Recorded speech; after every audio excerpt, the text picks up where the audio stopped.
First of all, I think that we all agree that climate change is not an environmental problem. It's not only an environmental problem because it is true that it's currently defining a new geopolitical order and putting under scrutiny the current economic and development model. And why? Because to combat climate change we need a deep technological reconversion, we need a change in our energy matrices, we need a reduction of consumption among the wealthy, and this is a big issue.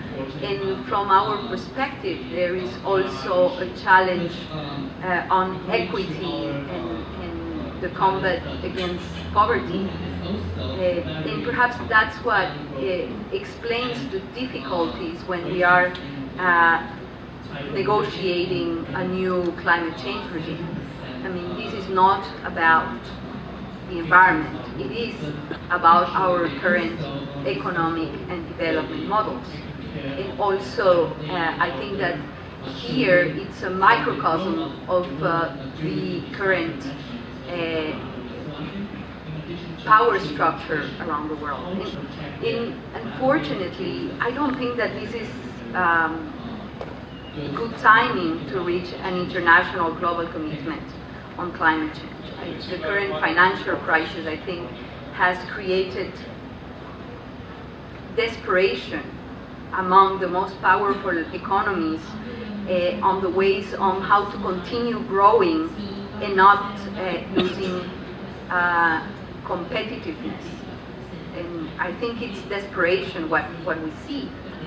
What we have heard, I was a couple of weeks ago at the Major Economies Forum in Washington, is how do we resolve these inconveniences such as climate change to continue growing, regardless of the quality of the growth, regardless of the costs of growth, and at the expense of the most poor and vulnerable. To this global context, we have that the disaster of Fukushima, the Fukushima disaster eroded confidence on nuclear energy and has forced some countries to turn their gaze back to gas and coal. I mean, we see the example of Germany, for example, and we all know that that gas and coal are great sources of CO2 emissions.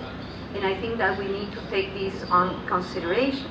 Here in 2010, it was the first year after a decade that the G20 countries did not reduce emissions, in spite of the crisis. I mean, their economies grew at the same pace as their emissions, in more than 5%. And paradoxically, 5 is a key figure here for us because the Kyoto Protocol signatories agreed to reduce their emissions by 5% in between 2008 and 2012. I think that we all know that even the Kyoto Protocol signatories have not complied with their reduction commitments, and that's perhaps one of our main problems, and my colleagues have already mentioned that. More than 24% of the emissions belong to one country that is not signatory of the protocol. What is of high concern of Ecuador is also the countries that are signatories that had expressed that they won't go for a second commitment period, especially when we all know Japan, Canada, and Russia. Apparently, sustainable development, shared responsibility for global public goods, for us the atmosphere is a global public good, human security have been forgotten in these discussions and have been overshadowed by the immediate and insatiable greed of the powerful. And I say this with complete honesty. So, what are the expectations of countries like Ecuador for this COP? And for us, it is not only about insisting on a bottom-up approach.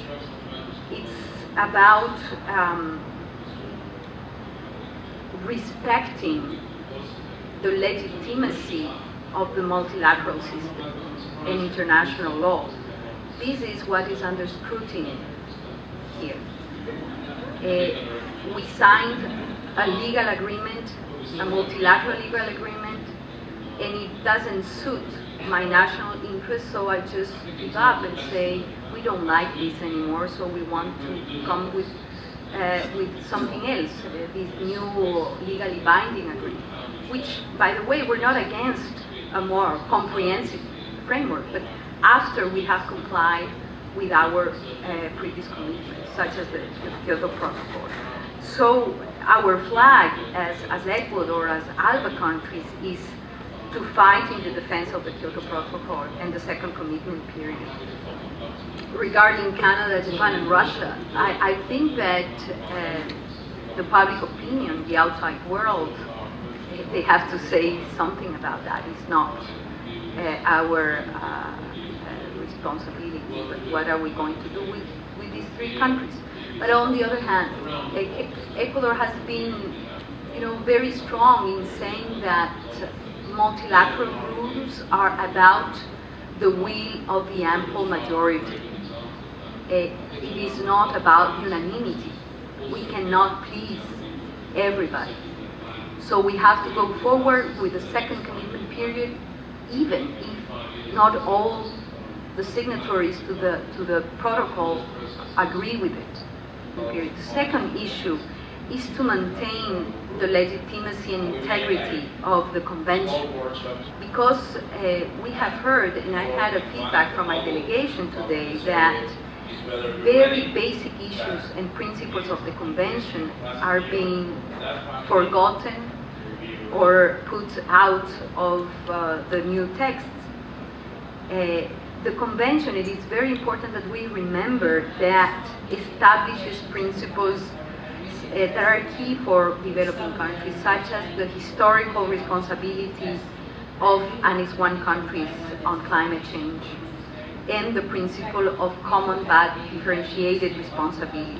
A pity that we harm the Kyoto Protocol and the integrity of the convention here in this very African continent. The other issue is that, looking at what will happen in 2012, we have the Rio +20 process coming in Brazil in 2012. We cannot arrive to Rio with one less convention or one less multilateral instrument, which is the Kyoto Protocol. That would be an embarrassment. The third issue is the Green Climate Fund. Let me address very briefly four of the issues. Is the legal status of the fund. We need to have a legal form for the fund. That would be under the authority of the couple, and only under the authority of the couple.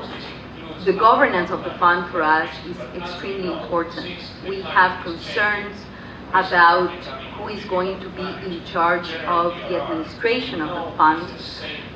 For us, for countries like Ecuador, the World Bank poses a series of concerns and problems because of its own governance as a multilateral bank.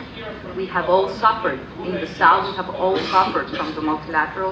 The other issue is the source of the funding. Some of the countries are saying that since the world lives in a deep financial crisis, basically we need to rely on private finance to feed the Green Fund. For us, that is unacceptable. We are speaking about public, predictable, and additional funding for climate change, which doesn't mean that private financing is not welcome. Of course, it is welcome, but in addition to public funding commitments. We're also concerned that the private funding are going to come directly through a special window, private funding to private actors at the national level. There is a need to go through our national climate change authorities and respond to national public policy on climate change at the national level. This is very important. The Ecuadorian Constitution is the first, as we know, around the world that recognizes nature as a subject of rights.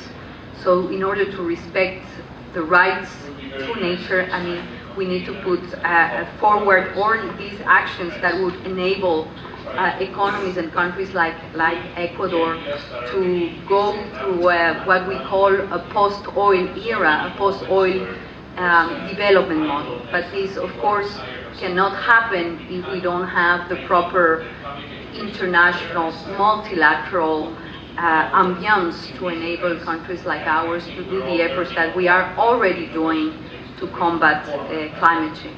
For us, the combat to climate change is also the combat to poverty and inequality. These, in our opinion, go together.